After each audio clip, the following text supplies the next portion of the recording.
What if I were to suggest that you play a key role in the awakening world? And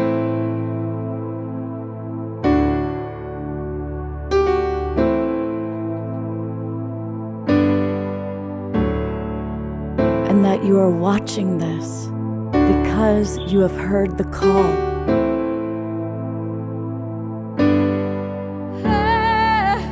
We can start right now by opening our hearts and minds.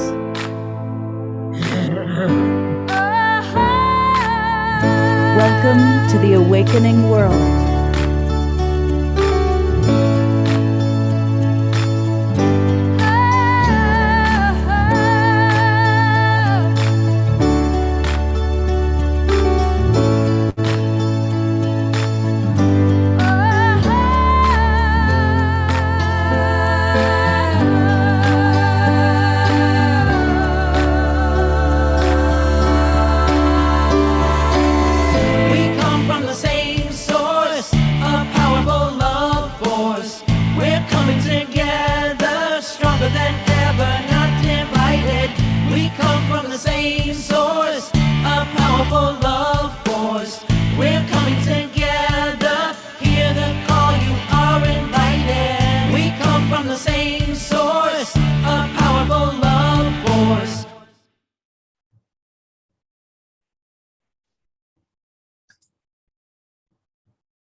Hello, everybody, and welcome to the Sacred Sunday Show.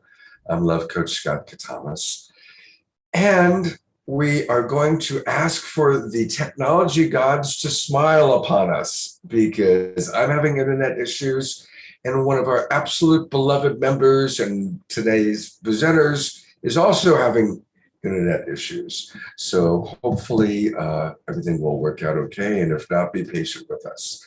I want to welcome everybody who's watching on Facebook and on YouTube. And you know what? Come on into our Zoom room if you can. It's really easy. Just go to globalpeacetribe.com, globalpeacetribe.com, and register. And you can register for free with the promo code of new friend. And this is the third and final show of the weekend. And we are celebrating authors that we love. And I actually have added authors and musical artists that we love. And so let me just share with you who we're going to have with us today. Omashar, our house musician. And this is a very special day because Omashar is going to be co-hosting and taking over the show because I need to check out of my hotel by 11. So he's going to take over in about 45 minutes. And one of our absolute favorite people, Josiane, is with us, coming to us. It's her birthday. Happy birthday, Josiane. Happy birthday. And you're in the French Caribbean? Yes, in Guadeloupe. Wow. Oh, well, that's where you're from, yeah? Right. Yes, my parents are from there. I was born and raised in Paris. Beautiful. Well, thank you for sharing some of your birthday day with us. And we look forward to, of course, hearing about the wonderful book you wrote. And then our other guest is Dr. Patricia. And she came to us referred by Jennifer Hill, who, of course, has co-hosted multiple shows with me. And really looking forward to your wonderful authoring and getting to know you because she's a new guest for us. So welcome. Thank you, Scott. Because it's, we call it the Sacred Sunday Show. And for anybody who's watching for the first time, it's a multi-denominational show. So we celebrate all faiths and all religions and all pathways. And really, our whole point is to encourage all of us to see the divinity in everybody, regardless of race, color, different political persuasion, different beliefs. Let's just all practice seeing the divinity of all. And so I am going to lead a very short little multi-denominational meditation, a chance for us to drop in. And then Omashar has a special flute piece that he's created. And then we're going to chat with Josiane and we're going to chat with Dr. Patricia. So I want to encourage everybody maybe to close their eyes and drop in. I'm going to add Omashar and Josie Ann and Dr. Patricia to the screen. There we go. So let's just start by taking some deep breaths, breathing at your own pace.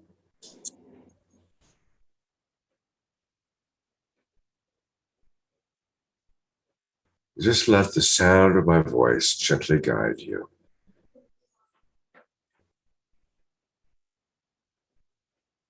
Let's tune into the wonderful universe of you. What's going on with you today? How's your body temple? Is there anything that your body temple needs? More water, food? Are there any particular places in the body that are having some discomfort that maybe you've been ignoring? And if so, just send some love to that, to the knee or the neck or wherever you might notice there's some discomfort. Always honoring our body temple. It serves us so beautifully. How are you feeling emotionally? What are some of the emotions, some of the feelings, some of the sensations that have taken place for you already today?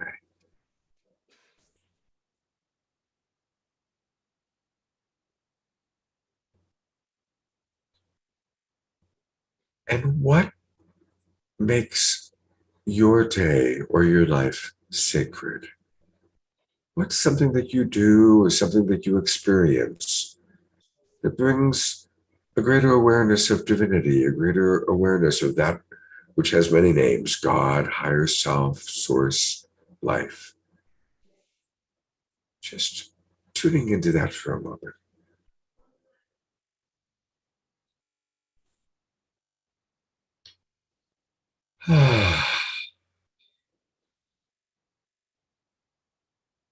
And so I'd like to conclude by encouraging each of us just to make our own personal commitment to how we're going to spend today, during the show and after the show, with a little more focus on the sacred today.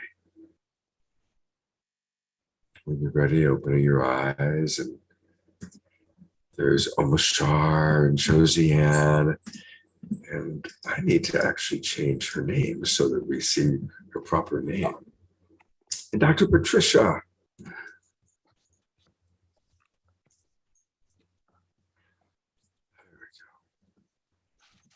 I'm going to turn it over to our wonderful co-host and house musician, Omashar, for a little music.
The Oh, Awakening Michelle, I World. loved that. That Mm, was just It exquisite. It popped in about 2 days ago, and it said, "Here's something for the Sunday Sacred Show, The Awakening World." So there it is. Beautiful, beautiful. Wow. Oh, and lots of people in the chat box are talking about that. I really want to acknowledge all the people from all over the world. We've got people on Unify who are already wishing you a happy birthday, by the way, Josie Ann. I'm going to bring you on oh, spotlight here. We've mm. got people from Australia, Brooklyn, New York, California, British Columbia. So it's very, very exciting. And everybody, let us know where you're from. It's always fun to geographically do that. I'm going to put the full spotlight on Josie Ann for a moment. And she doesn't know that I was going to do this, but I have a little tradition that I like, which is when we're celebrating somebody's birthday that we love. I'd love for all of us, as we look at this beautiful soul, I would love for you, Josie Ann, to share your vision for this next year. What do you want to, you're starting a new cycle around the sun. And as she shares her vision for herself for this new year, let's all just bless her. Maximum grace for Josie Ann, knowing that it'll be true. So your Global Peace Tribe is blessing you, and tell us what you want to experience this year. Oh, thank you, Scott, for having me, first of all. Can you hear me? Yes. Yes, you're good. Can you hear me? Yes. Okay. Yes. Okay, I could not hear you. So, wow. This is, I have to say, before I share my vision, this is a special day for all of us. Because in the United States, today is a National Loving Day based on the, it's a landmark for the Supreme Court decision in the Loving versus Virginia case that banned the interracial marriage between, two people from different races, white and black, at the time in 1967. So this is a special day for us, guys. I'm so happy to have found that a couple of years ago. And I'm all about love. So my vision is about love. My vision is about unconditional love and compassion, which is the title of my book. And to understand how every challenge, every single obstacle in our life is about us accepting that it's actually a lesson. It's something amazing for us to evolve, for really our soul evolution. And I'm pledging myself to accept that and to know that the universe has my back every time in order to really enjoy every single moment. Beautiful. Now, that was all about the big world. What about Josie Ann? Tell us more about what you want to experience in this next year. And thank you for alluding us to what a special day it is for the world, but it's also a special day for you and those of us that love you. Right. So what's your vision for yourself for this next year? So my personal vision is about allowing myself to really grow and contribute to others in a beautiful way. Besides my book, I have another book in store that's coming. That's going to be written really, that I'm working on. So this book is about more the academic way of Josie Ann. The other one is going to be personal. It's going to be about love, of course. And what does it mean for me to be in love every single moment? And what it is not to be in love. what it is to fall out of love, and what it is that when I see somebody else, and how do I express my love? How do I really just be in relationships with myself and with the other person? And so I hope it's going to come up not only in my personal life, right, but also with anybody that I have a relationship with in my private practice, and in life in general, in the world. Beautiful. So maximum grace for Josie Ann, and for her to experience love in all these beautiful ways. Thank you so much. Thank you, Thank Josie. you. Mm-hmm. I'm going to go to gallery view, and I want to encourage everybody just to twinkle Josie Ann. So let's all twinkle her and send her love, those of you that are on camera. So thank you. Up, and Eleanor Joy is giving you a pink rose heart. That was very sweet. Oh, thank you. Super nice. Well, we're going to hear more from Josie Ann and about her book and about her work. But I do want to introduce our other guest. And this is Dr. Patricia. And welcome. It's so nice to have you with us.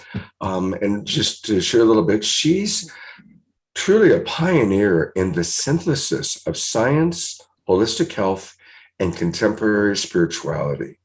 I mean, I'm going to say it again. Think about those three qualities: science, holistic health, and contemporary spirituality. Beautiful. Patricia has distinguished herself as a practitioner, an educator, and a research scientist. She's been an influential force in shaping the landscape of healthcare options. She's the founder of Transformational Medicine, which is a whole person approach to health and well-being.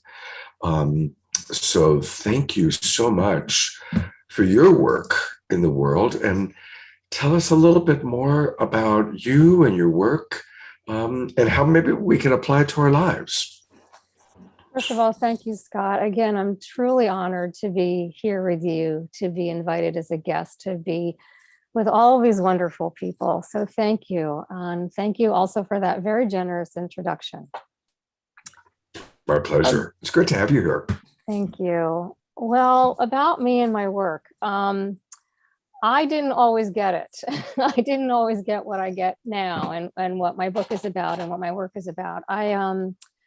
I had some very profound experiences early on in my life that at the time were very challenging, were very difficult, that ended up radically transforming how I came to understand reality, the nature of life, and how I came to understand health and healing, and what I would come to learn about Western medicine when I went eventually to medical school. And one of those profound experiences was kind of what I would call an early spiritual awakening gone awry. I started having really intense psychic experiences that were incredible and blissful and uplifting, and led me into this greater reality beyond what our brains experience and what our five senses experience. But I ended up getting locked up, told I was crazy for having those experiences. So that's a long story. I talk a little bit about it in the book, but it did forever change what I understood life to be, and what I understood consciousness to be, and how I understood that we don't necessarily begin when we're born, and we don't disappear when we die. Some aspect of us exists always, infinitely, throughout eternity, existed before our entrance into our bodies and persists after we leave our bodies. I also had some really profound experiences bearing witness to what I thought were miraculous healings beyond the bounds of what Western medicine believed, healings of illnesses that Western medicine thinks are typically terminal. And I traveled and journeyed over the years, learning about healing, about mysticism, about shamanism, about yogic siddhis. And I also, over the years, was faced with my own experiences. I struggled living in a body. I struggled navigating the field of emotions. I had, quote, illnesses and kind of psychic diseases. And through it all, I came to learn that healing and navigating life was really very simple. It was really very, very simple. And it really simply boils down to what many of the ancient wisdom traditions teach us and what contemporary spirituality teaches us, that it's about really being present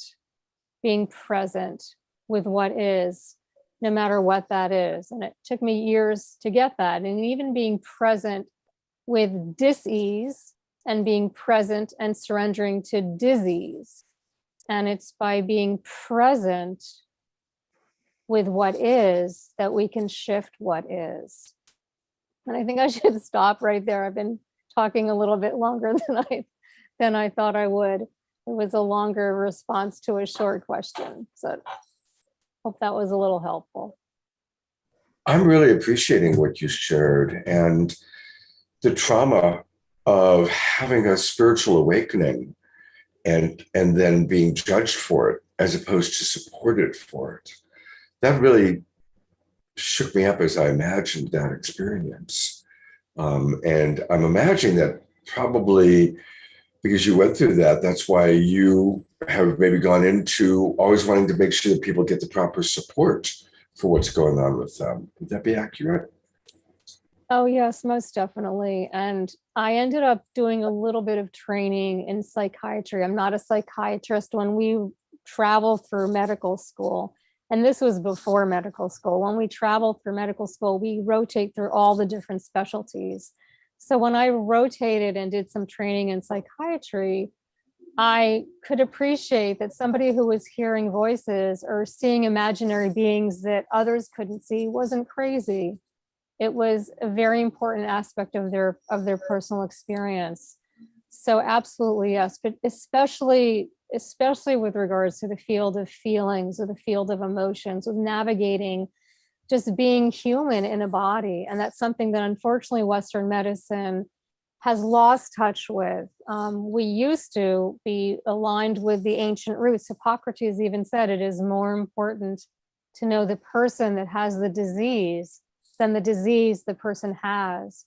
But we've lost touch with that. So my experience, even though it was pretty horrific at the time because I had to drop out of college, I had a lot of shame around it all. You know, nobody wanted to, you know, my family didn't want people to know what was going on with me, that I got locked up. And it was very traumatic at the time. It ended up being an incredible gift because I had these incredibly blissful experiences of this greater reality. And then my literal incarceration, my imprisonment, literally I was taken to the ER against my will. An injection was shoved in my butt. I was driven up to the whatever floor, I don't remember which floor it was, to the psych ward, and you know, numbed, put on 4 different medications that effectively numbed me. They really anesthetized my mind and numbed my body. And that in itself was another really powerful experience because I know what it's like to be on those meds. I know what it's like to be kind of a prisoner of psychopharmacology. And yes, another long answer to a short question. It deeply affected how I've come to be with people and come to be honored to bear witness to their journeys and to be present without any sort of judgment. And Western medicine, unfortunately, as I said, has lost touch with those roots. And because of the fantastic advancements in technology, industrialization, we've made tremendous strides in what we can do in terms of improving and prolonging life, but we've really lost touch with the nature of human beings and the nature of being human, shall we say. So. Well, thank you for sharing that. I'm going to bring Josie Ann on as well, because it's interesting how it's played out that you're both on the show tonight. Josiane's website is integrativewellness.com. And so here we have Dr. Patricia, who does transformational medicine, and we have Josiane, who does integrative wellness. So I think both of you actually have a very interesting commonality in really, and I know Josiane fairly well, and she brings so much love to her work, but she also has worked a lot with people going through serious trauma.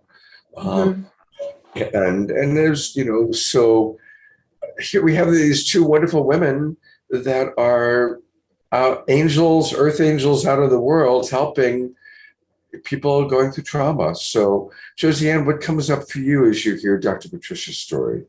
Yes, it's so interesting because we're both from the more linear medical model, right? Coming from med school, and I was a mental health counselor, and knowing how we have to depart from this model that's quite patriarchal and very limited and not opening to other healing modalities, right? So there's one side, the Western medicine, the other side is the Eastern healings. And then in the middle, what comes up in my book is more about the indigenous and African ancient traditions that we have left out, literally left out of ourselves, because we are all energy, all connected, interconnected. Wherever we are connected with everyone. So it's so important to know where we're coming from. And literally, my book is about that. It's about how, by respecting and honoring others. So here in the United States, it's mostly to recognize how African American couples have suffered, and how this suffering also affect other groups, not only white people, but also groups all over the world, and how we see each other in our identity and try to model a reality that's not ours because we are non-white, and how it affects the way we love, the way we pick our relationship, our partners, and the way we see the world. Our lens is totally tarnished in a way from who we are in our essence. And the book is about relating to this, not only to researchers and practitioners, but also to the world in a way. How do we do ourselves? And Patricia mentioned it. We are relationships. We live in a web of relationships. And because of that, it is so important to really not judge first, in order to let in what the other person or group has to offer. And I had to go back in the trenches after years of doing quantitative research. And through my fellowship with the SAMHSA, the Substance Abuse Mental Health Association, and the American Family for Marriage and Family Therapy, I went, and I really wanted, because I was so entrenched into this medical model, show the quantitative aspect of relationships. And so I was looking for my variables, and I said, wait, something is missing in Earth. What is this missing that we don't get along? And what I found out was, okay, we're all talking about spirit, mind, and body as dimensions of human systems. And by systems, I mean how every part is connected with the other one, and that interactions brings a whole. And that whole, you can see it not only in nature with the different elements, but also within our body system as humans. And basically, I saw, while I was trying to do my research, I found out that in a couple system, or what we call dyad, there is also that same similarity of the spirit, mind, and body, but it translates in a different way, which is the spirituality, the compassionate love, and the sexuality. And that's what you find in a couple system, at least in an intimate relationship. So I studied the hetero sexual partners, but also all type of different relationships in intimacy comes along. And while I didn't know how I was going to show up from my quantitative research into my qualitative research. So I said, you know what? The only way to find out is really to dive in and go ask couples. So I went and asked various couples, African-American couples, because I was thinking, you know, I can't find them in the scientific literature. And of course, I could not find them because they were not in therapy, they were not in science, and yet they must have been doing something right. And in order to know, so I had to go back and ask them, how are you managing? What is it like for you to adapt through millennia, not only centuries, but millennia of being the first modern humans on Earth, and to have that lineage that we all have within ourselves, right? And yet we neglect that part. In science, we're looking at what's wrong versus what's right. And I wanted to know from a different lens, instead of looking and asking them, hey, tell me, you know, how painful is your pain? How do you manage with your suffering? I really wanted to ask them, how about your strength? What do you get from your family lineage? And that's what I did. I literally went and asked couples, you know, how do you do intimacy? And what is it like to have your qualities and the qualities that you inherited from your ancestors? And that was based on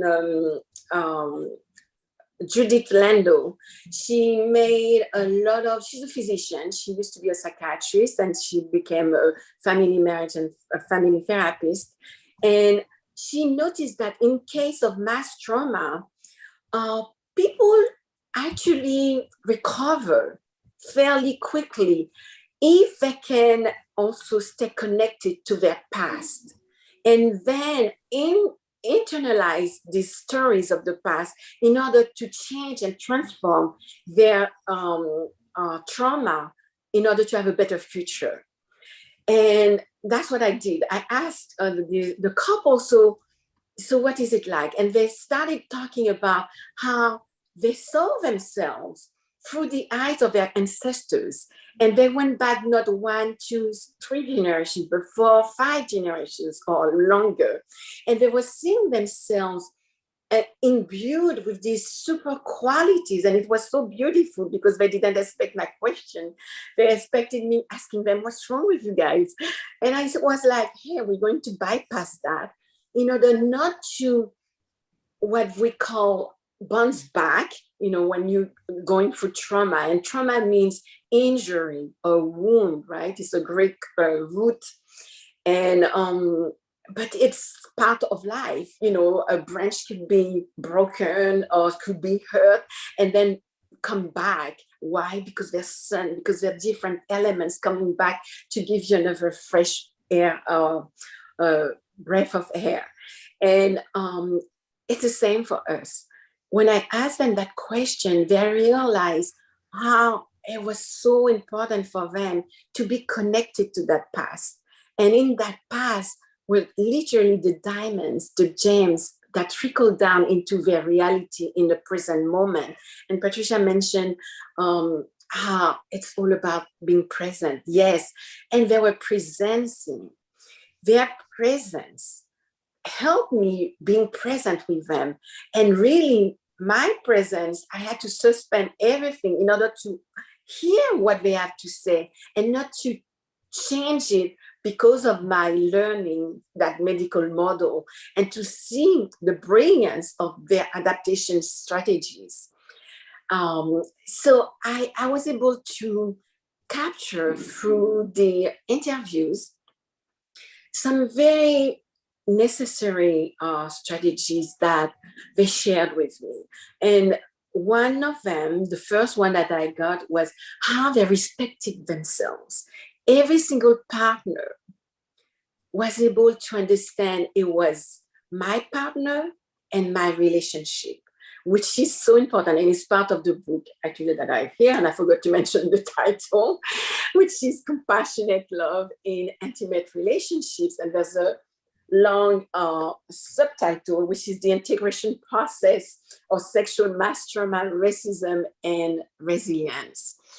And they literally understood that this triad, let's say, is actually the strongest element in nature, the strongest form, the triangle. So if you only see two, so when we see one individual in therapy, it's actually not just an individual. The individual in the typical traditional model is, a medical model is one person, right? You're seeing one person. But in system thinking, we're seeing one individual with the whole family lineage. And these couples were seeing themselves as one partner, the other partner, their relationship, and all their ancestors that were with them because of the qualities that they saw themselves. So it was I don't know if I should go on and go on with the strategies, but it was amazing in listening to the way they share how their qualities could not have been, how can I say, they each saw some type of strength that was still present because of the struggles that their ancestors went through. And these struggles is exactly what Judith Landau was talking about, how in times of mass trauma, we can survive and really thrive when we bring that connection with the past in the present moment, in order to be present and to know it's not about just an individual, it's about the family and the community, which is an African tradition to think not. So in Europe, right, and I'm from France, so we always learn in high school. So I think, therefore I am, right, from Descartes. It's a Cartesian model of thinking. But in Africa and the roots of philosophy and spirituality, it's all about I am because we are, which is the Ubuntu philosophy. And that is quite alien to the Western world, not to the collective nations, but to the individualistic nations. And the book is about integration. How to integrate not only spirituality with sexuality in our world right now, because this link is missing, and I call it in the book sacred link. It's a sacred link that's helping us to elevate to higher dimensions when we are in unity within our sexual dimension with our partners. And it brings so much that it is first of all, it is the strongest force in the universe, right? That sexual energy that allows us to be one and it's about conception. It's about how we become one. And it's not about just sexuality. It's about our spirit that comes in, and through the African model is Ka. It's that breath. And Beautiful. I'm going to come in for a moment, Josiane, because you're sharing so much wonderful, wonderful wisdom with us. And I have to leave in 2 minutes, and I want to make sure that we go to your website. And then I'm going to turn over to Omar Shar. But her website is beautiful. It's theintegrativewellness.com. Make sure you get the in there. And there's so many beautiful things. This wonderful video with her and the children, her 4 pillars of the love model. And her service is offered. She does couples therapy, parenting coaching, premarital partnership, and infidelity recovery. So you can book a consultation with her, learn all about her. She provides a free consultation to get started. So thank you so much for all that you're sharing and your passion and your enthusiasm. It's so cool. And I'm going to actually bring on Dr. Patricia again for a minute because I want to make sure that people know about her website. And because that's part of what I do here. And hers, it is so interesting, the similarities. She has a wonderful Facebook page, first of all, Dr. Trish MD. So I just want to acknowledge that. So definitely you can go and, many of you are watching on Facebook right now. So that's an alternative way of learning about her. And then you can also go to her actual website, which is transformationalmedicine.org, transformationalmedicine.org. And there's her book, because we are celebrating authors that we love. We saw Josie Ann's book, and Dr. Patricia's book is called Beyond Medicine, a physician's revolutionary prescription for achieving absolute health and finding inner peace. And I'm just so grateful to both of you for the wonderful work that you do in the world. And I apologize for having to, this is the very first time in 2.5 years of doing this show that I've got to leave early. So what we'll do is I'll play a song when you leave, and then I'll bring Patricia and Josie back up perhaps for some final words. And then we have your interview with Andrew Harvey to play, which is really cool. And then a beautiful film called Kabir. It's about half an hour for anybody who would like to stay after that. We'll play it at the end of the show. And I've watched some of it. It's so rich and diverse. It's recorded, I think, primarily in India by also Andrew Harvey. All right. Thank you, everybody. Big love. I apologize for having to leave early, but you are in the wonderful hands of Amisher and these 2 magnificent women. So I know that Scott is going to be continuing to listen on his Zoom iPhone. So I'm going to play a brand new song now I thought I'd keep for this Sunday. And it's called Still We Wonder Why. And I thought I'd debut it here because why not, right? And let's just move all this so I can see my lyrics. And okay.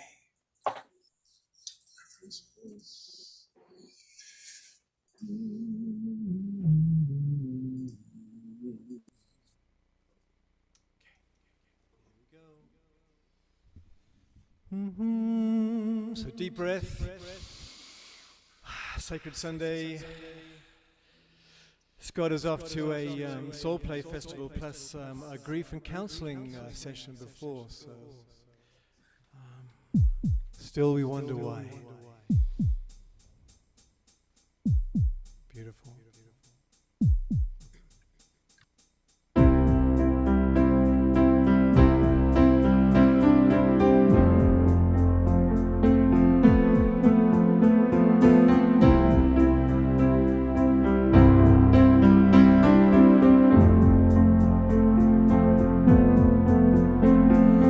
Light brighter than the sun.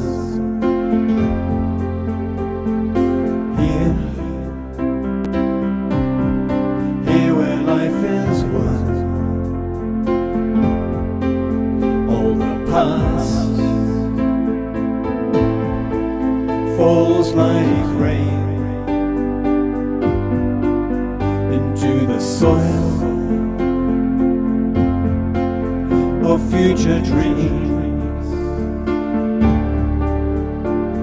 Love,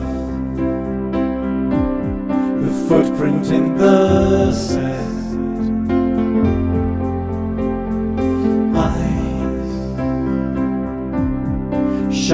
like the stars, and the way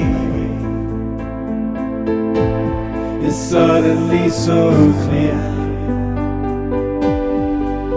and we know what has to be done. And still we wonder why flowers keep on blooming. The stardust in our eyes lifts us all to a higher plane, a deeper truth, our rightful place now. Still we wonder why.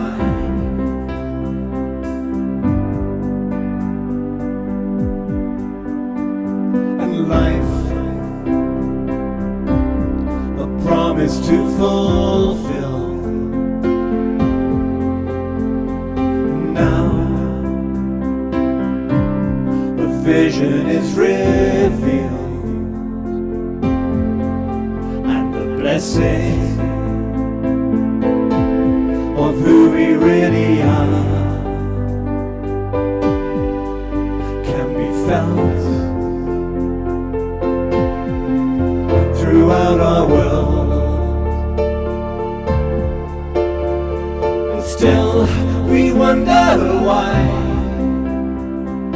flowers keep on blooming. The stardust in our eyes lifts us all to a higher plane, our rightful place, a deeper truth now. Still we wonder why.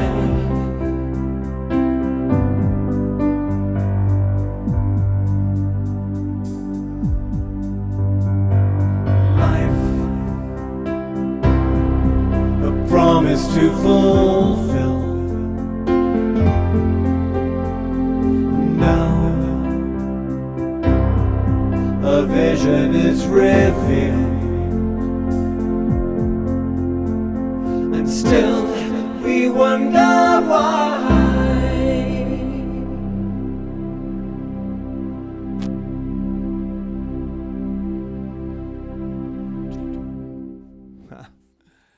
Well, there's that. And cool. So, how interesting for us all. I am now the official host of this beautiful production, and I'd like to actually bring back on Patricia and Hosian for maybe some final words before we bring up the Andrew Harvey video that he recorded with Scott for this show. So, Patricia, what have you got to say to our beautiful beings today on this Sacred Sunday? Oh, first, Omashar, I want to say thank you for that just beyond words beautiful music. Brand new. It was really transcendent for me. Thank you. You're welcome. Yeah, I'm wondering, could we, is there a way we could get the lyrics? I'd love to be able to read the lyrics again. You can. It'll be recorded soon. I'm not too sure what genre to bring it out in, because you could bring it out in dancey or funky, or this one is kind of like, I imagine, has Paisley behind it. But it's really interesting hearing your earlier life story and your challenge and the hospital and the incarceration, so to speak, and the injections, because I went through that myself. Oh, wow. And I had an awakening, and the people around me didn't understand it. I just needed to be left. By a tree, and to pass through. But they intervened and did something rather similar to me that they did with you. And so I'm having to find an immense forgiveness in myself to let that go, because what else do you do with it? Otherwise, it becomes a shadow. So Thank you for sharing that. Yeah. For me too. I didn't understand it when it was happening. And I told the wrong people the experiences I was having. And interestingly enough, I was really into music at the time. I was studying physics and music. They were my first two loves. I never really liked biology that much, even though I went to become a doctor. But I had a music teacher, I was studying East Indian music, and he and his wife just wanted to take me to the shore to ground my energy. But I didn't get it. So, you know, I believe everything happens for a reason. And that was my destiny, if you will, to have that experience, because it was such an incredible teacher. It took me many, many years to let go of it, to forgive. And I still have moments of shame around it all. I write about it in the book, but it's easier to write about it in my book than to talk about it to people. So there are people in my life who don't even know about that. So. Yeah, no, I would only bring it up probably to this audience here, because we all have some kind of metaphysical understanding, and things happen that to change and shift and lift us, and nobody can understand really except us. So yeah. So thank you so much, Patricia, for being with us, and I'm guessing that I'll bring up Josiane, like to say a few words, and then we'll get into the Andrew Harvey video, our next guest. And those who'd like to stay a little further, we have an Andrew Harvey half-an-hour Indian video, which should be Kabir, which should be amazing to watch as well. So thank you, Patricia, so much for being with us. And look forward to the next time you are on The Awakening Will, which I'm sure you will be. I'm sure Scott will invite you back. Thank you, I'm sure. Thank you. Blessings. And Josiane, my sweetheart. Well, thank you for having us, Masha. And your music is always going straight to my heart also. It's so beautiful. And I can feel your entire soul when you're playing. So it's amazing. It's really amazing. And I signed up for your for your music. You did. I saw you signed up to my mailing list. Thank you very much. Yes. Expect no mail except very rarely. Yeah, I don't accept all of them, but yours is amazing. Know, right? So yeah. We get so much. Yes, no, you're welcome. This is such a great venue, just to be able to feel we can all transcend our reality and create together something so different than what is right now. And the book is about that. It's about loving beyond, loving each other beyond what we think, our assumptions, our expectations of each other, and allowing ourselves to just be human. You know, Thank you in so our much. humanity. Yeah. And happy birthday, my goodness. Oh, yes, thank you. 21 today, love it. I wish, thank you so much. Well, that is so cool. And Patricia, I just wanted to say it's amazing. I've been looking through your website also, and I will reach out to you. Josiane, I would love to. I loved everything that you shared earlier. It was so rich, and I have so many resonant thoughts about what you shared about healing and about the experiences of trauma and how community and connection and love can heal us. Yes. And I see life is really about a journey of healing, of opening to healing. We all basically come in wounded, or we become wounded, and then we get sick with disease or disease. So I loved, you said so much. I wanted to take notes. I didn't take notes, but I would love to connect with you after this. So definitely let's do that. Yeah. Yes, let's do that. Awesome. Yay. Well, cool. And I'm going to sign up for your list too, Omashar. Yeah, please. Yeah, so you better send some emails. So I can now see how Scott, how you balance his plates, because you have, like, as a host, you have a trillion things happening in front of you, and you're like balancing all these plates. And so the next one I have to go is to say goodbye to Josiane and Patricia. Maybe you'd like to stay and watch the next little thing. Yeah. I'm going to mute you both, and I'm not too sure. I guess we can only see you now. So I'm not muting yet. So can you see me? You can see me? Good. Because I don't see anything in the screen here. And so what I'm going to do now is I'm going to bring on Andrew Harvey's video. And I would like to introduce Scott and Andrew Harvey. So let's see what happens here.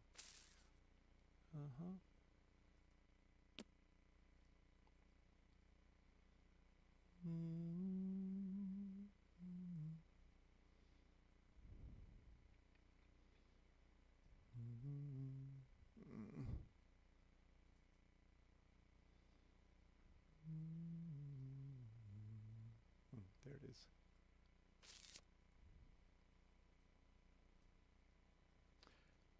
Excuse me.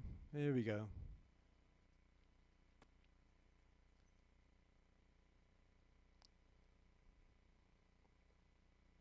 All good?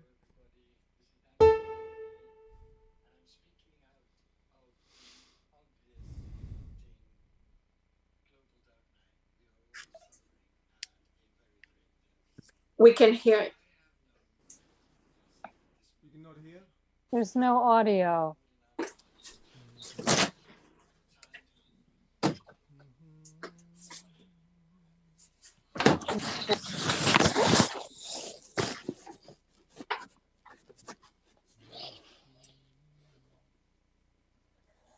Sorry, guys. How do you get the audio on this thing?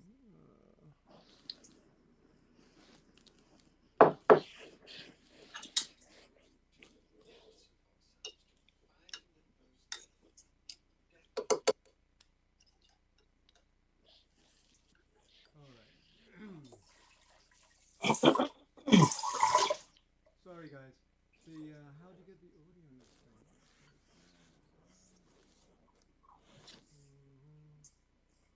So you can still hear me, but you can't hear this.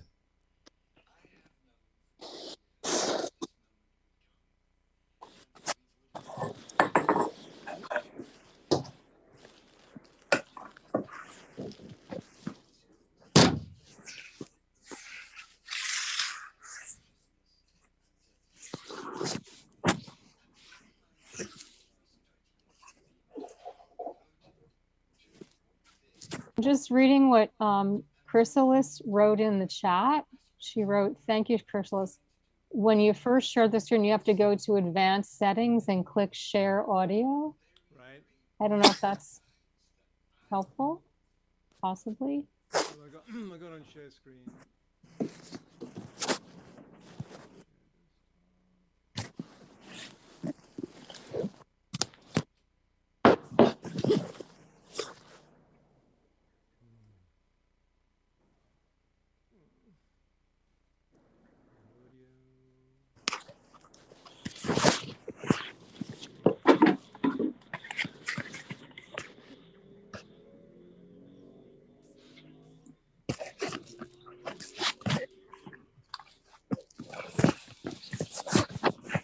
Somebody is unmuted.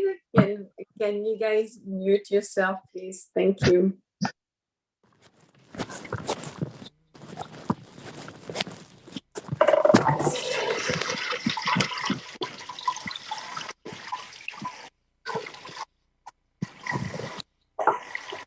Masha, can you mute the person? I can, but everything has disappeared off my screen. Okay.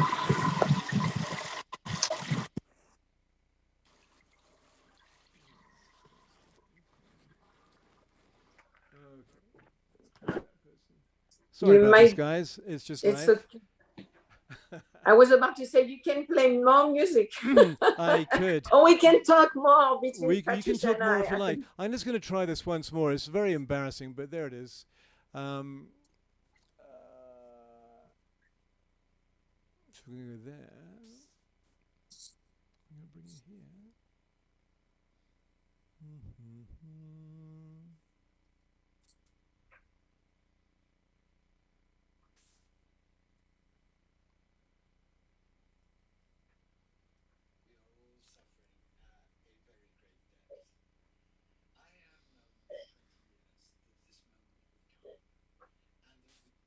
Well, there it is.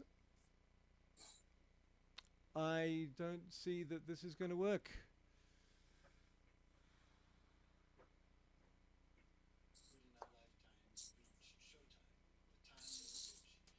It's not on your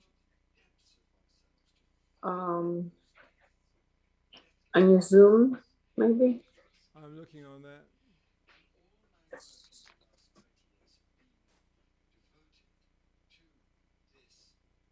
Well, okay.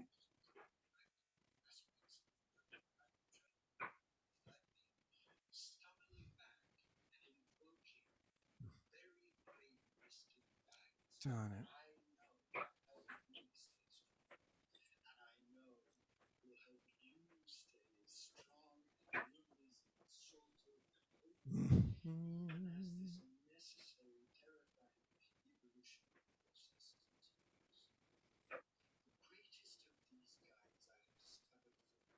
I hear it very, very faintly.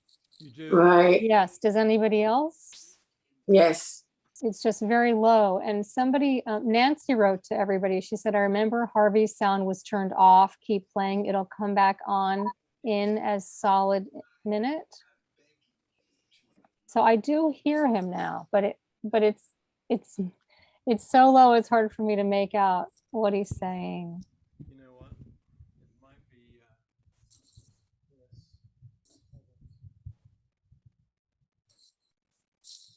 You know exactly what we're going to do.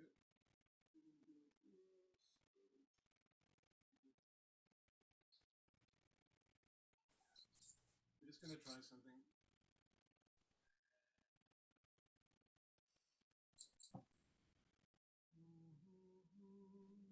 And just give me a thumbs up if you can hear this. Of the obvious erupting global darkness suffering at a very great depth. I have known for 20 years that this moment would come and that we would in our lifetimes reach the time in which we would need to go to the depths of ourselves to find at those depths deathless consciousness and deathless courage. And all my work in the last 20 years have been devoted to this moment.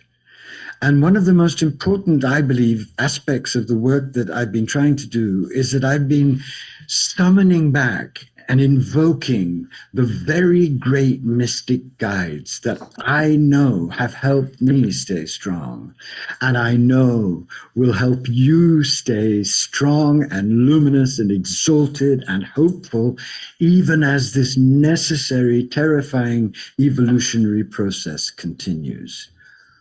The greatest of these guides I have discovered for myself is India's greatest mystical poet, Kabir.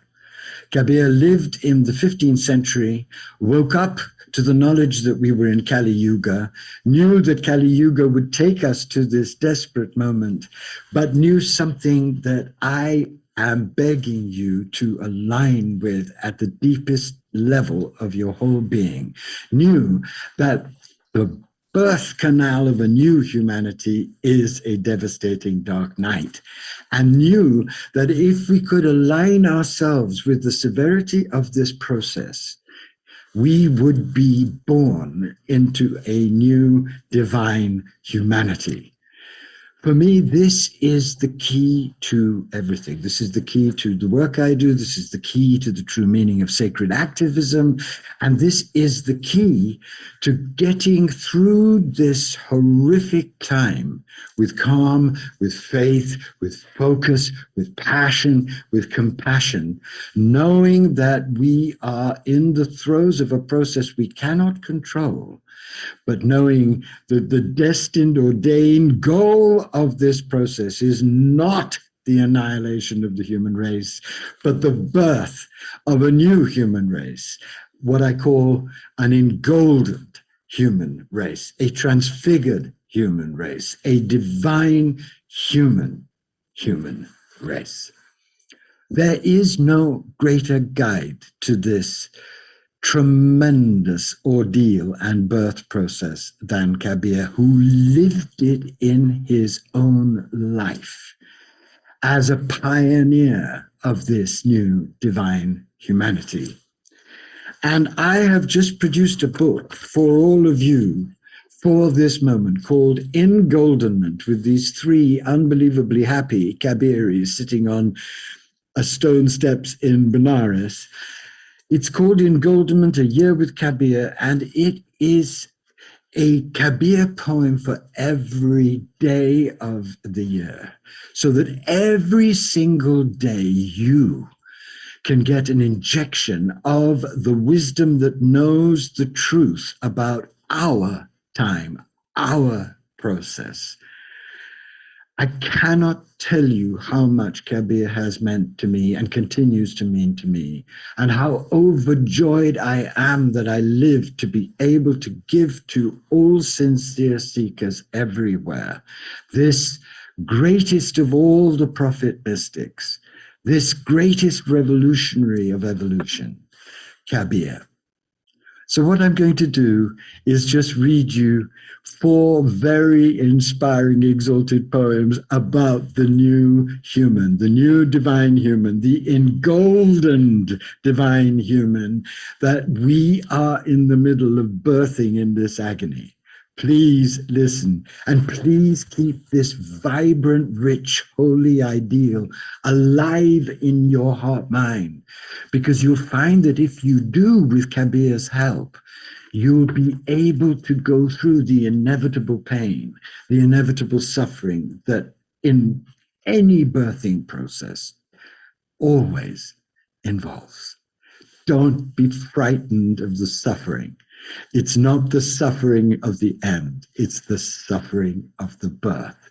And as any mother knows, and I've spoken to so many mothers about the birthing process, it can be absolutely nightmarish. But when you know that it's because you're birthing something amazing and new and unprecedented, then with spiritual practice, you'll find the guts, the calm, the faith, the trust, to go through whatever you have to go through, so that the divine plan to birth you into engoldenment, the engoldenment of the mind, the engoldenment of the heart, and the engoldenment of the body can be fulfilled.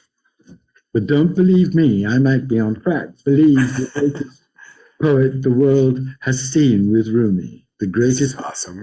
Thank you so much, Andrew. This is really, really. Can I read these 2 great poems of engoldenment? Absolutely. Can't wait. This is essential for us now.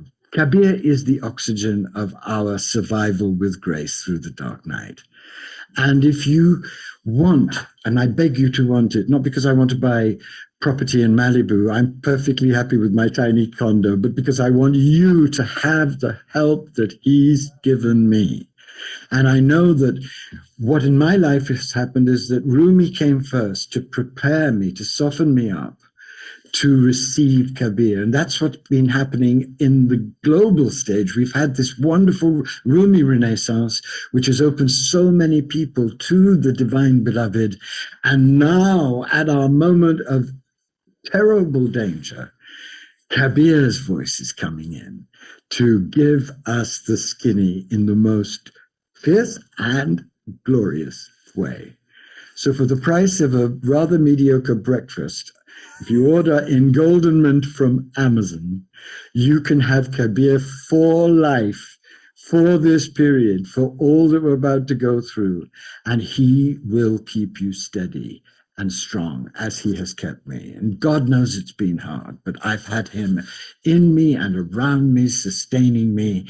And I have wanted with every cell of my body to allow you to have that sacred companionship by this great heroic pioneer of the next stage of our evolution. So let me read you just 2 wonderful poems about what's happening to all of us, if only we can align ourselves with it.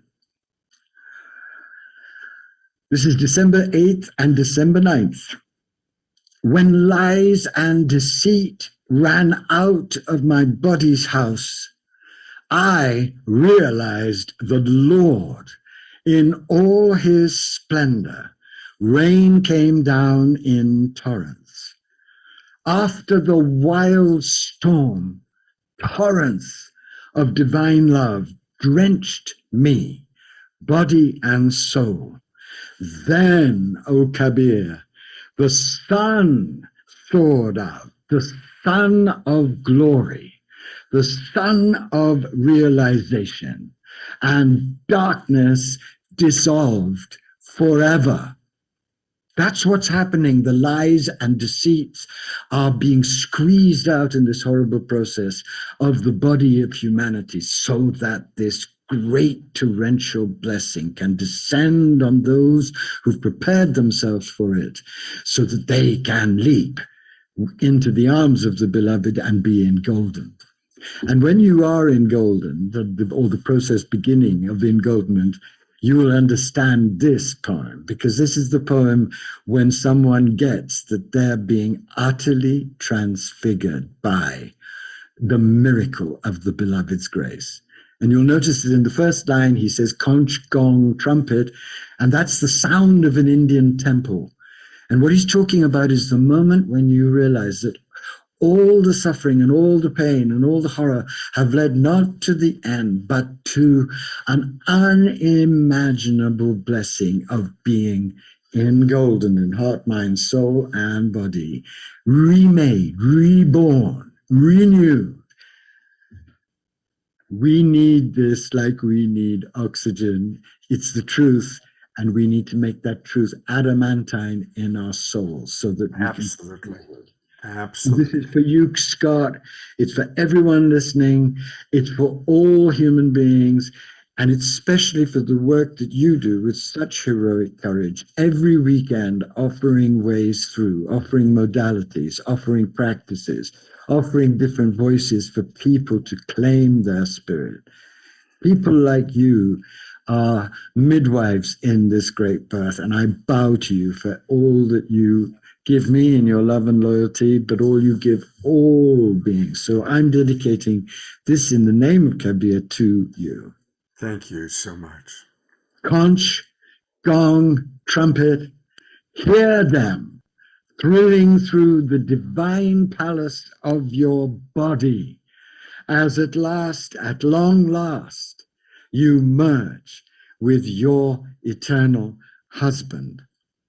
Let love's mad joy surge through your whole being in wave after wave. This is what you were born for, and this is what you died to live.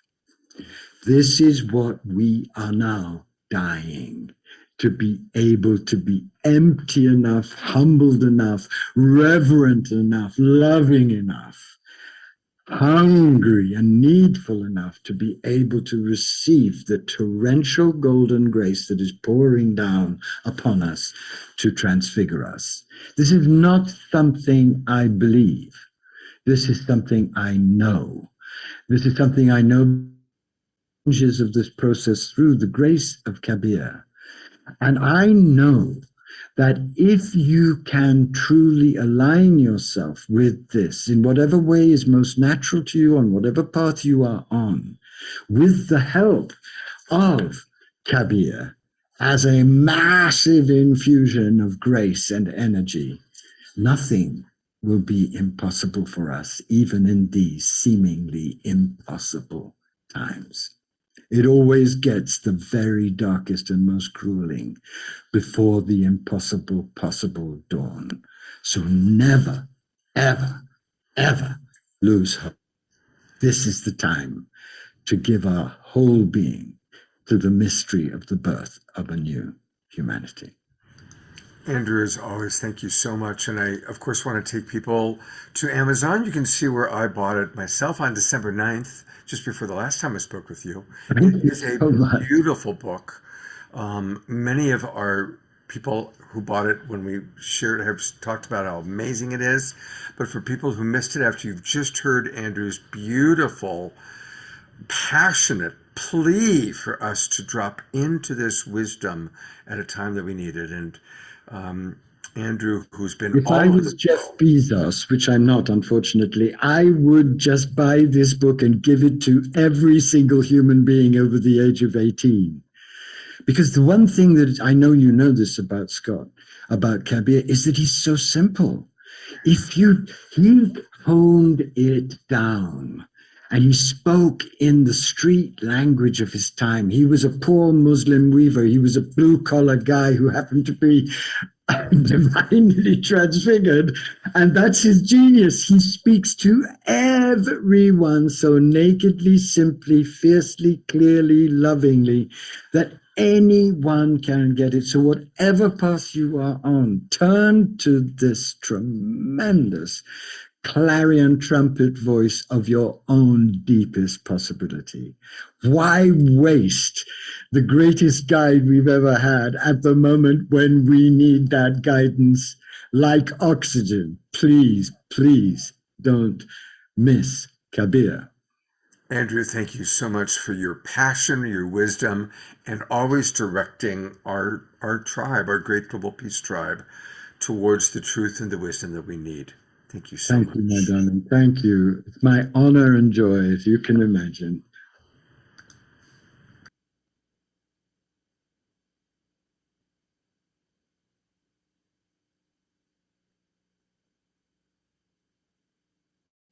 Wow, how about that? That was amazing. And can you hear me? Yes, we can. You were Okay. amazing too. You did it.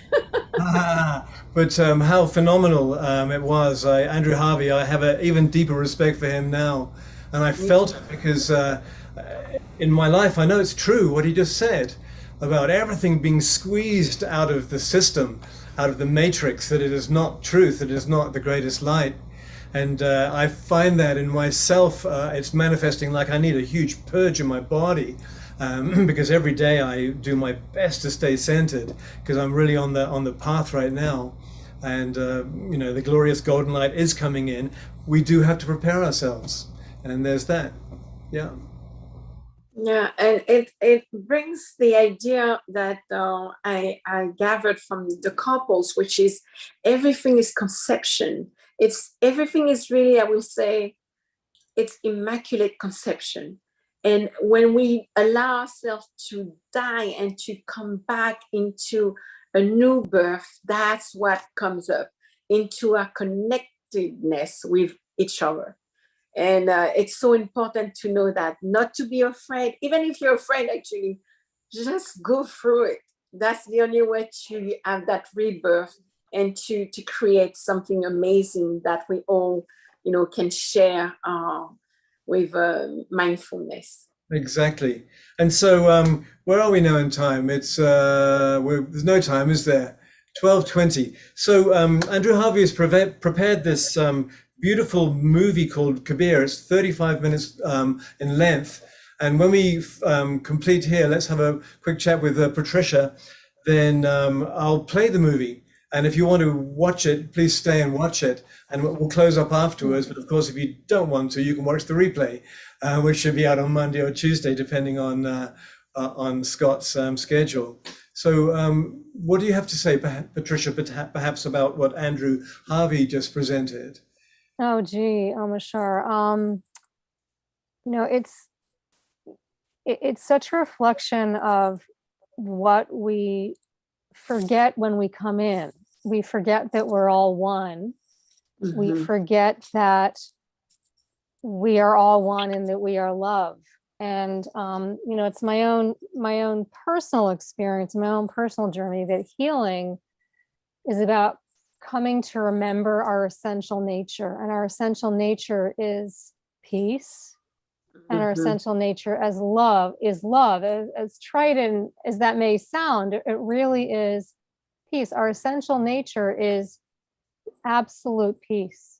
Our essential nature is absolute oneness and connection with everyone. Our essential nature is love. And that is how healing happens, when we can embrace that essential nature that we are. Well, we're in fear. We experience fear. We experience trauma. We experience injury and wounding, like Josiane shared. We're in fear, and the healing, and I'm speaking from this perspective because I'm a physician and my work is about helping individuals heal. But individual healing is really about global healing. We can heal ourselves, and we must heal ourselves in order to heal the world. And the healing of ourselves is coming to know that oneness, that connection, that peace that is our eternal and essential nature, and that love that is the nature of our being. But it's through healing our wounds that we experience that. the wounds that can create physical illness, because all physical illness is rooted in emotional issues. They're always an emotional component. And healing the literal psychic or emotional dis-ease is healing. It's moving from fear to love, from fear to faith, if you will, from fear to knowing that there's no separation between me and all of us that are on this Zoom today, between me and everything that is in the universe, sentient and non-sentient. And it's by dissolving that fear, by healing that fear, that we can achieve what Kabir's poetry so beautifully describes. Yes, indeed. Phenomenal, beautiful. So, Amashar, I can't see you. We see your beautiful image. Well, we see your beautiful image with the mountains behind you. Oh, really? But we don't see. Oh, there you are. Yay! Yes, I tell you what, another two of instant host, and I'll have this down. I really appreciate us hanging in, but it's really important because there's a web. I can feel all of us on this call and all who are coming in, and we're awakening together. This is not an individual process, even though it does seem like an incredibly lonely individual process for me sometimes. There's virtually nobody in the world that I can talk openly like this to, not even my own son. And just because the understanding is not there and their life is in a different direction. So I'm so grateful for Scott, and we're going to bless him in his absence. And he needs some free me time so he can kick up his heels. And he's brought together thousands and thousands of us on this global peace tribe, Awakening World Saturday Night Live soliloquy, let's say. And so blessings, Scott, and blessings, Patricia, and blessings, Hosiane. And I will now play the Kabir movie, which is, as I say, it's 35 minutes. It's beautiful. It's really colorful, filmed in India. And so we shall say, remember, next week is weekend is World Unity Weekend, Friday, Saturday, and Sunday. I know Scott has an amazing set of presenters and musicians for next week as well, World Unity Week, including, of course, me. And I'm patting myself now. That's first for me, and getting over myself. And so thank you so much for watching. And I will put on Kabir, and let's see how quickly it takes me to put that on. Goodbye. Hello. Love you all. Go. I'm signing off, but I love you all. Patricia, so blessed. Thank you, Josiane. Likewise, definitely. We will connect. We will connect for sure. Bye. I'm going to stay for the movie, but I have to go to make a pit stop, so I'm going to disappear momentarily. But I want to thank everybody. By the time I get it started up, it'll be like that. So. Okay. I want to thank everybody for being on. I've been reading the chats, and I love everybody's comments, and it's just a very nurturing time with all of you. So thank you, and thank you, Amashar, for hosting. You are very welcome. And I'm going to go make my pit stop. Otherwise, I'm not going to make it through the movie. Exactly that. You're going to make it through the night. So those of you who are on screen, when I start the movie, if you can hear the sound, please thumbs up. And then otherwise, I'll have to do what I did before, which was plan B. So.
All right.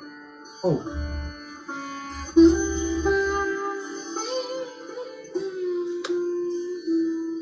Kabir is India's greatest mystical poet and one of humanity's supreme and sublime treasures.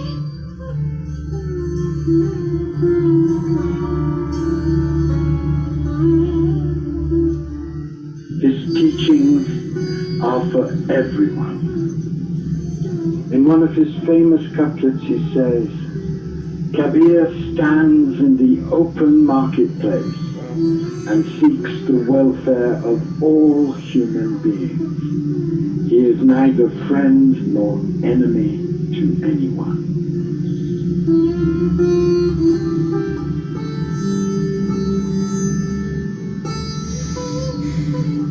What Kabir wanted was to teach us all an authentic religion of the awakened heart.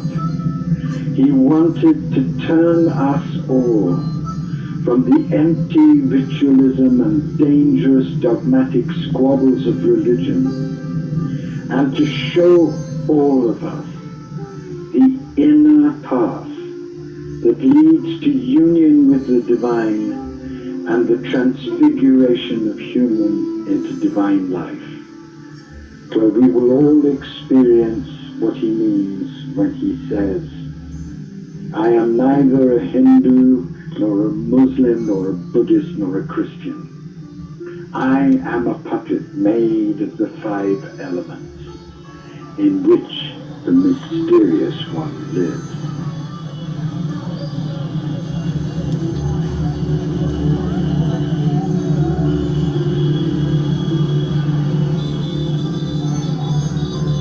We made this film in Varanasi, the new name for Benares, while on our sacred earth journey to India.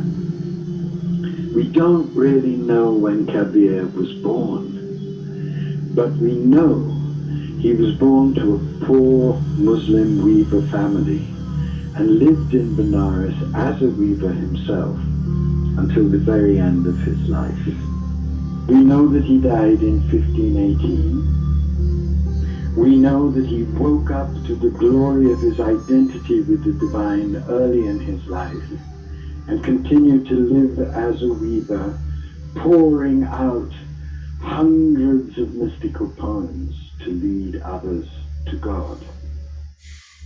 And we know that if we can listen to him, our whole lives will be transformed, and we will know who we are, who everyone else is, who is living in everything that lives. And in that knowledge, we will be hopeful, joyful, tender, humble, compassionate to all life. I spent 5 years in the presence, the unremitting presence of Kabir. And what he has given me is beyond any of my words to express, because he has come into me and blessed and scourged and broken me and begun to awaken me. What thanks of mine could ever be enough for such a gift beyond price? What I have discovered is that Kabir is far more than a poet. He is an universal initiatory field, as expansive as Rumi and as embodied, radical and ferocious as Jesus. He is for me nothing less than the voice of the evolutionary truths of all of us, and its piercing love. And in our dangerous, tragic, amazing times, when we find everything that we love threatened, but an astounding new birth possible of an embodied divine humanity, we have never needed to hear him more, or been more ready to hear him.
voice, friends. See truth while you're still in a body. Find your own place. When you're dead, what house will you have? Oh, my friend, you just don't get your one true chance. Don't you see, in the end, no one belongs to you? Kabir says it's brutal, this turning wheel of time.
My Father is the absolute Godhead, and my Mother is the embodied Godhead, and I and their divine child dancing on their burning dance floor.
Into that music, my mind vanished,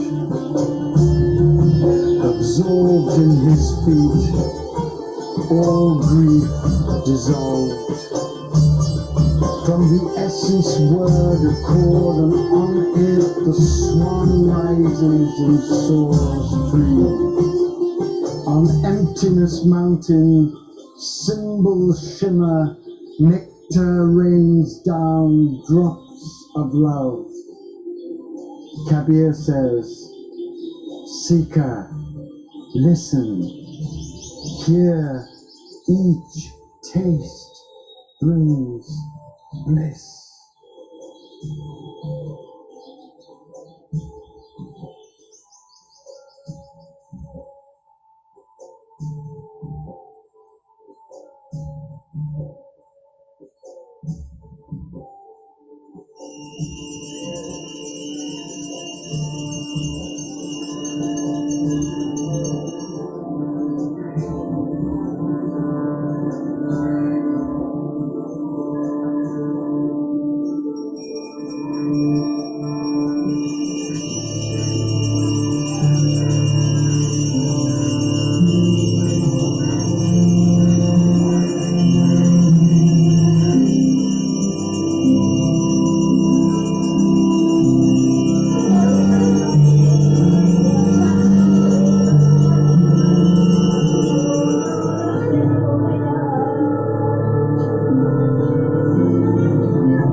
ocean of joy. Don't go away thirsty. Be careful. Death destroys hope. A stream of sweet water runs close at hand. Drink from there. Abandon all thirst for mirage water. Drink and keep drinking from love's pure spring. Lovers of God, drink love's nectar, so love of God lives always in them. Kabir says, be one of those who drowns desire and fear in sober, steady bliss.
I cherish at heart what in this world makes me live a limitless life.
Either I am crazy, or this world of yours is. The very worship you don't care about is the one everyone's trapped in. About the worship you love, hardly anyone knows anything. To love you and no one else, that's the worship that delights you. That is why the soul was parted from you, to return to you through adoration. Why get caught in empty formalities? I sing the glory of my Lord. I sing of what I have seen myself. The one who reaches the rank of lover is the Lord's true worshipper.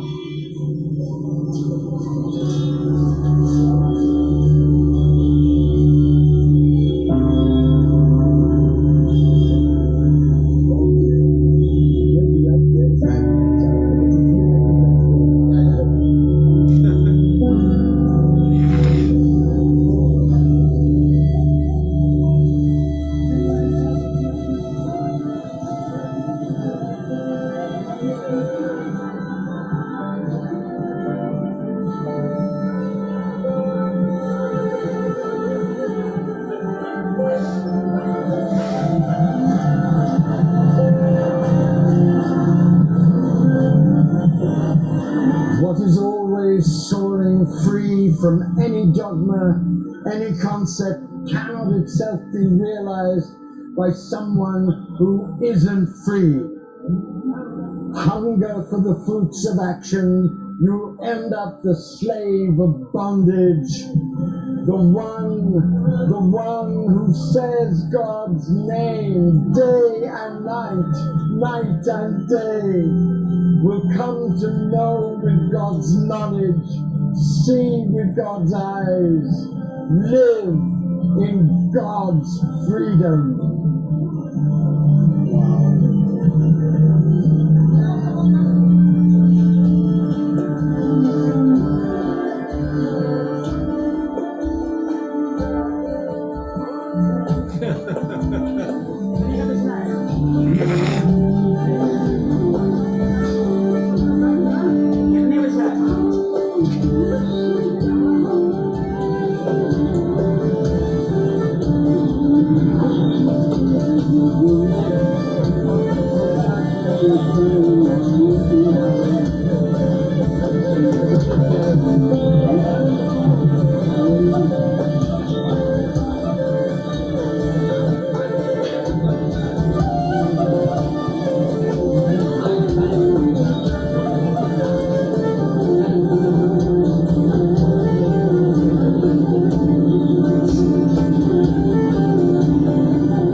Himself is a guest in your heart. Why are you still so desperately seeking Him? Offer your whole heart to Him before night darkens it. How many eons you've waited for this momentous chance. Go now near to His heart. Offer yourself selflessly. He'll give you an ocean of ecstasy and explain to you Himself love's mysteries and essence. Kabir says, how could I ever express how blessed I am to have won His unshakable love.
person who's kind, who practices righteousness, who remains at peace in the world's madness, who feels all sentient beings as his or her own self.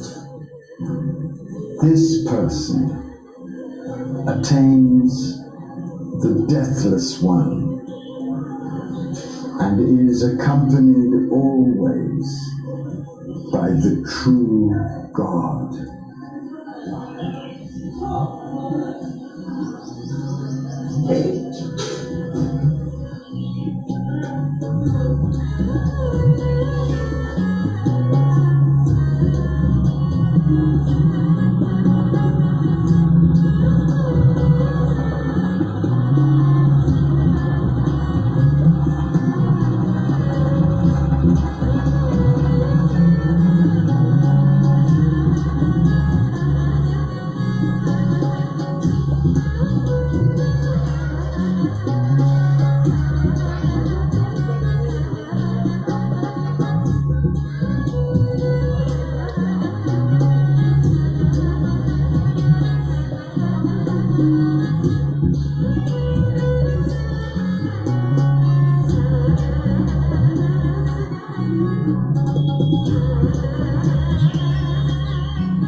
Well, holy smoke. Wasn't that an amazing presentation? Can you hear me? Good. Anyone can talk if you want to unmute. That's all good. And I didn't want it to end. I was almost sad that it ended. What did you think, Patricia, or feel? Should I say? Oh, it was very rich for me, and many feelings, emotions, thoughts arose. I lived in India for a while, and I wrote this in the chat. I found it to be a land of many contradictions, of materialism and spirituality and poverty and deprivation and abundance, and many contradictions living side by side. But there's something that struck me that was so different from my experience in the West, and that in the West we identify so much with our personhood, being individuals. And in India, at least for me as a Westerner, as an out-of-towner, it felt so apparent that there was a communion of oneness of all these beings, in spite of what felt like really extreme contradictions of circumstance, of materialism, of spirituality. Like I said, walking hand in hand, there was this sense of community, nevertheless, of oneness, where the collective was what was important and meaningful, not the individual. And somehow that diluted what my personal experience was. And there was some sharing going back and forth in the chat about whether the film was happy or holy or depressing or whatever to view, but I found that those the sense of oneness, of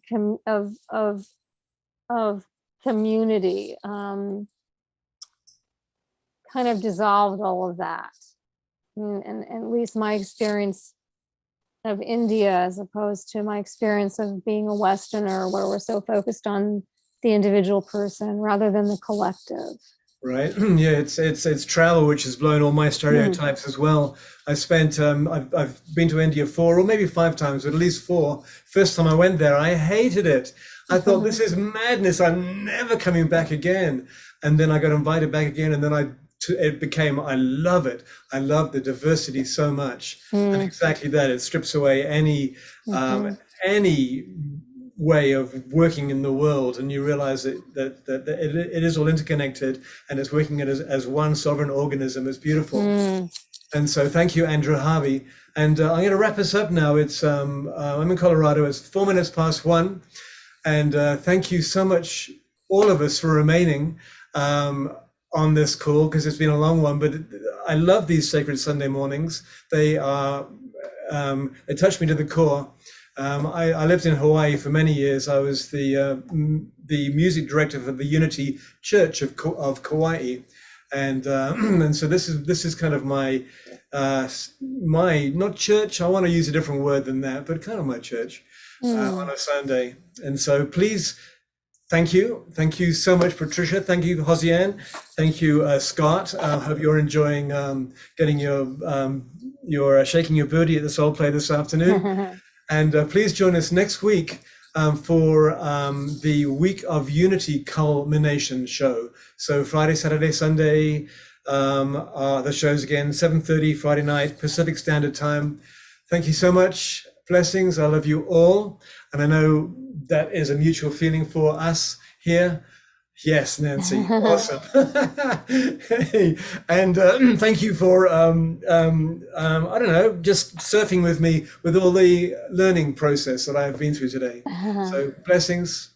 Love you. Thank you, Omashar. Thank you. And thank you to everyone who was participating and for all of your personal shares and all of your insights during the chat. That was very, very meaningful for me to read. Kind of kept us and brought us and kept us together in a way. Exactly. So thank you. So namaste. Namaste. Namaste. Namaste. No, that's great. Bye. Ciao. See you Friday. Thank you. Have a great week, everybody. Bye. Blessings and Or great strong. gratitude.